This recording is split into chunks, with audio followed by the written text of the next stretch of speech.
The Faithful Bull by Ernest Hemingway. One time there was a bull, and his name was not Ferdinand, and he cared nothing for flowers. He loved to fight, and he fought with all the other bulls of his own age, or any age, and he was a champion.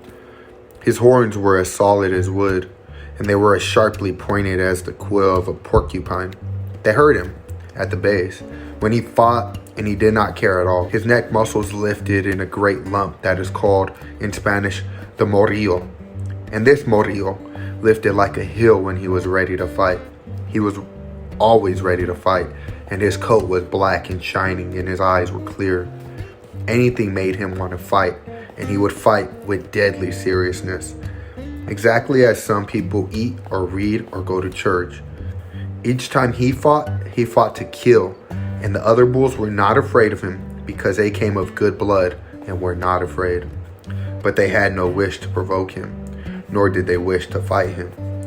He was not a bully, nor was he wicked, but he liked to fight as men like to sing, or to be the king or the president. He never thought at all. Fighting was his obligation, and his duty, and his joy. He fought on the stony high ground. He fought under the cork oak trees, and he fought in the good pasture by the river. He walked 15 miles each day from the river to the high, stony ground, and he would fight any bull that looked at him. Still, he was never angry.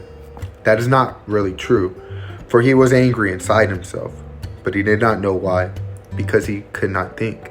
He was very noble, and he loved to fight. So what happened to him?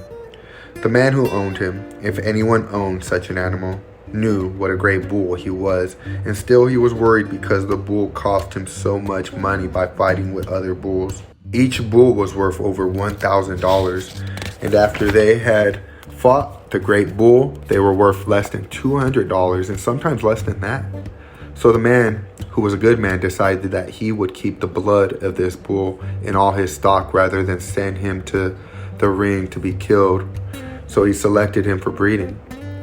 But this bull was a strange bull.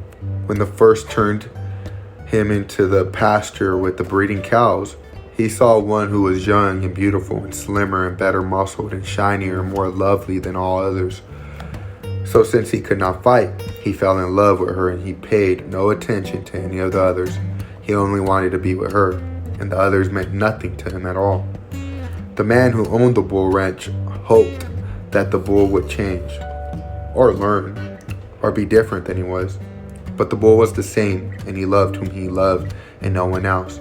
He only wanted to be with her, and the others meant nothing to him at all.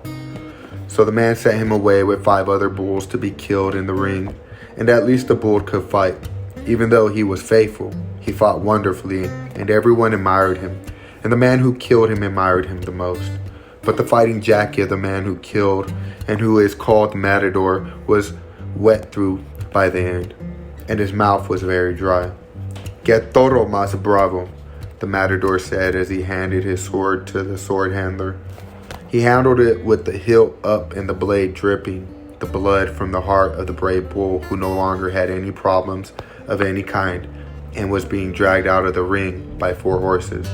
Yes, he was the Marquez of Villamor, had to get rid of because he was faithful, the sword handler, who knew everything, said.